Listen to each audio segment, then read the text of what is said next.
Hello everyone, Gear Show and Teller here. Call me Teller for short. Small recap of some of the knives I've shown you in the past. We talked about the Cold Steel Recon 1. Right here. There's your blade.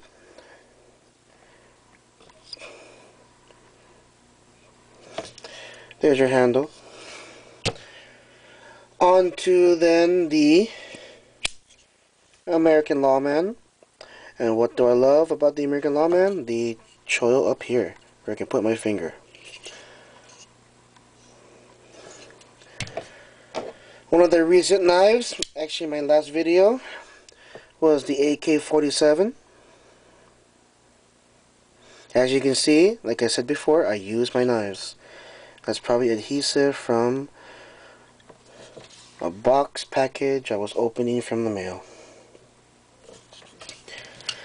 And the knife, I consider this set a family of knives because of their similarities, yet their differences. So they are all in the same family of knives, which is why I have all three of these. But this Spyderco Paramilitary 2, at this time of my collection, this knife has seen the absolute most carry in my pocket. At this time, this knife did everything correctly, and it still does make it into my pocket. It still does. Leaf blade shape. I fell in love with that leaf blade shape. This still does see pocket time, without a doubt. Now, the next knife, I watched another video. I'm pretty sure it was it was not nothing fancy or cutlery lover. I forget the video. I forget the name of the video. I forget the name of the channel. But I saw the video. I found it on eBay used. Went for it, and oh wow, the same revolution. I won't say revolution. Just the same thing that made this knife so popular in my pocket for 6 months. This next knife, took over that. This is the Spyderco Manix 2. Manix 2. It has a caged ball bearing. There's a ball bearing in here, and it's on both sides. I prefer this. Of course, at this time I didn't know, but I'll just say it now because I mentioned it. I prefer this kind of lock versus a Benchmade Axis lock. Tiny ball bearing inside a polymer cage, a very tough polymer cage, and you can see it right here when I pull out the blade. It's responsible for all the locking and retention of the knife. And there's your blade. Spyderco Manix 2. Look at that nice grind, hollow grind. And a new steel right here. 154 cm. USA made knife. Golden, Colorado, USA Earth. There is Eric Lesser. There's his signature. This knife, it didn't blow this Spyderco Paramilitary 2 out of the water, but it certainly did put it out of my pocket. It got a lot of pocket time. 6 to 8 months after I got it. I enjoy this knife. I still do too. There you go. It blades so smooth. It drops down. Love, and I'm not overusing that word, I love this knife. It is heavy. The liners inside, you might have heard this by now if you have been watching other knife videos. The liners inside are not milled out. It's a straight slab of steel. But it's that weight, just like Mrs. A from Mr. and Mrs. Authority, it's that weight that makes the knife feel so good. Would I wear this in my workout pants? No. But if I'm always wearing jeans, I would have no problem carrying this in my pocket, and it has seen a lot of pocket time. You might be able to tell from some of the white streaks on the G10 handle here that this has been in pocket for a long time. I've seen many uses.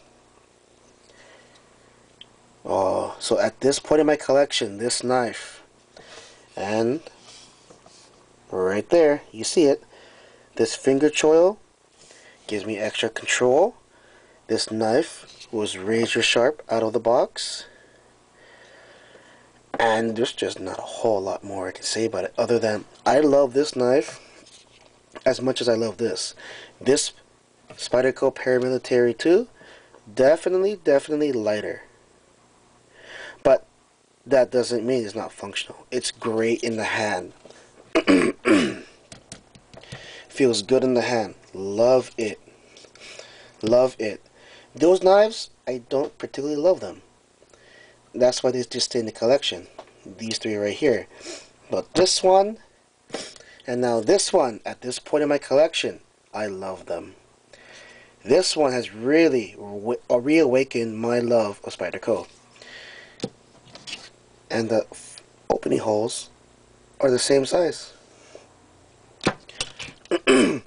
Nice big opening hole.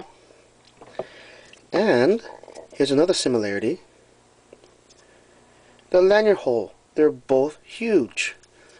Put a paracord in there. Easy, no problem. It's not like threading a needle or sewing needle.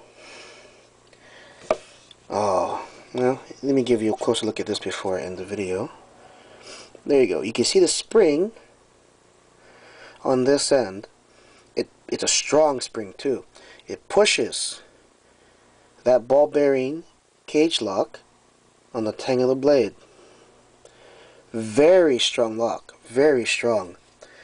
At first I had a hard time trying to pull this back. But I eventually got used to it, and because I got used to it, I love it. I just have to remember to pull it all the way back to disengage, and there you go. The blade just drops. And because of how it is, my fingers are out of the way. Disengage, and it just drops in. Love this knife. It's like, oh, should I say it? I'll say the joke. It's like I'm cheating on one knife with another. And I truly felt that way. I felt guilty.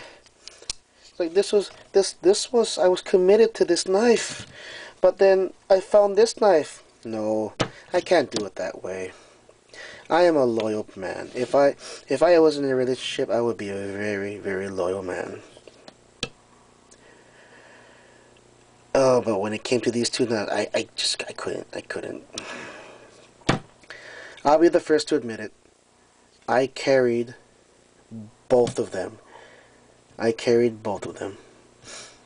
One knife was in my jean pocket, and the other one was in my everyday carry bag. Soon, after this knife collection is done, I will show you my everyday carry bag. I've had several. Two of them I got rid of because they got destroyed. But I have my other ones too, and they are great everyday carry bags. Okay. Spyderco Paramilitary. Nope. Well, I almost messed it up. Spyderco Manix 2. Excellent blade. Excellent blade. If you love weight in your knife and you don't mind a manual opener, this is your knife. Gear Show and Teller, signing out.